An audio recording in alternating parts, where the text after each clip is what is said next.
Okay, Assalamualaikum warahmatullahi wabarakatuh. So, hari ni saya nak ajar pula macam mana cara untuk nak buat chatbot di dalam Go High Level untuk menghantar gambar. Okay, di dalam Go High Level, basically chatbot biasanya memang tak boleh hantar gambar lah.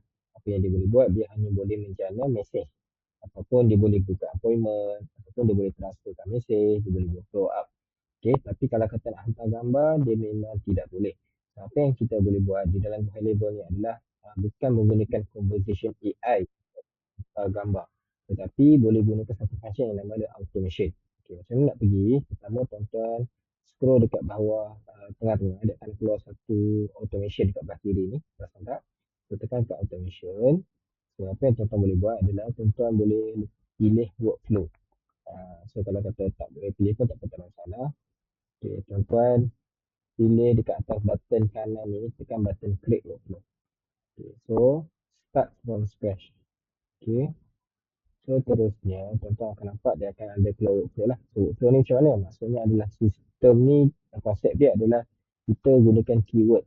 So bila keyword tu trigger, baru dia akan hantar gambar tersebut. So apa yang kita buat adalah pertama add new trigger dulu. Okay, tekan button add new trigger dan kemudian pilih customer reply. Tuan-tuan type. Tuan-tuan ada keluar tadi, nampak? Okay, customer reply. So, dekat bahagian customer reply ni, tuan-tuan tambah add filter. So, bila customer tu reply, filter kat sini, pertama adalah select channel dahulu, type channel.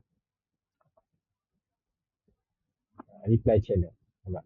So, bila pilih reply channel, tuan-tuan select pula dekat sini, WhatsApp sahaja. So, kita boleh pilih macam-macam. So, kita nak bila customer reply dekat WhatsApp, so dia akan trigger keyword. Dan seterusnya add filter dekat situ adalah kita nak dia keluar apa. Contoh kat sini yang boleh nampak dekat sini adalah content phrase, hashtag ke, reply to workflow ke, dan sebagainya lah. Tapi biasa kita akan pakai apa dia.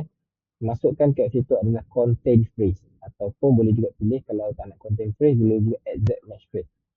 Contoh, bila orang tu type gambar kelas, baru dia akan trigger untuk hantar gambar kelas.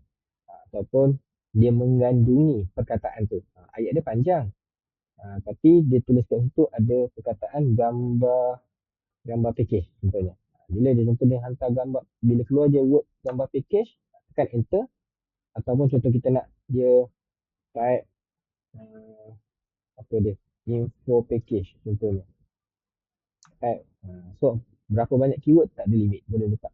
So bila keluar je trigger keyword-keyword yang mengandungi keyword ni, contoh ayat tu panjang tapi dalam message tu ada keyword ni. Kita akan buat dia akan keluar action selepas ni. Okay.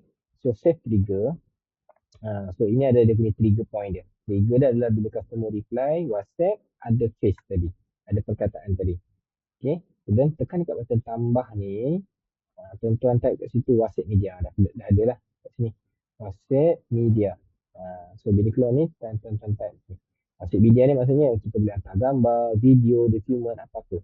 Okay. From number ni, kita boleh pilih nombor yang kita dah set lah. So basically biasa ni dia akan default keluar nombor yang kita dah connect dekat WhatsApp official tadi.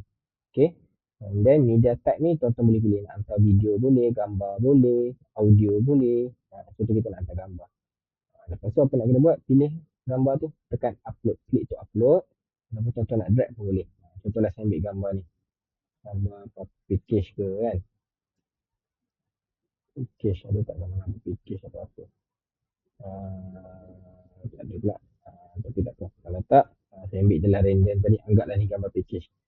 Bila contoh, bila orang tu type je gambar package, automatik chatbot akan hantar gambar ni. Dan kita boleh letak di situ contoh caption sekali. Contoh, ini package kami. Okay. Lepas tu tekan save action. Bila save action, setiap kali orang akan message kata gambar package ataupun info package, automatik dia akan keluar gambar tadi. Chatbot akan hantar. Dan bila dia hantar tu, adakah kemudiannya nanti chatbot akan off? Tak ada. Oh, chatbot akan still berjalan, jangan risau. Okay, so itu saja untuk bahagian ni. Next video nanti saya akan explain part lain pula, insyaAllah.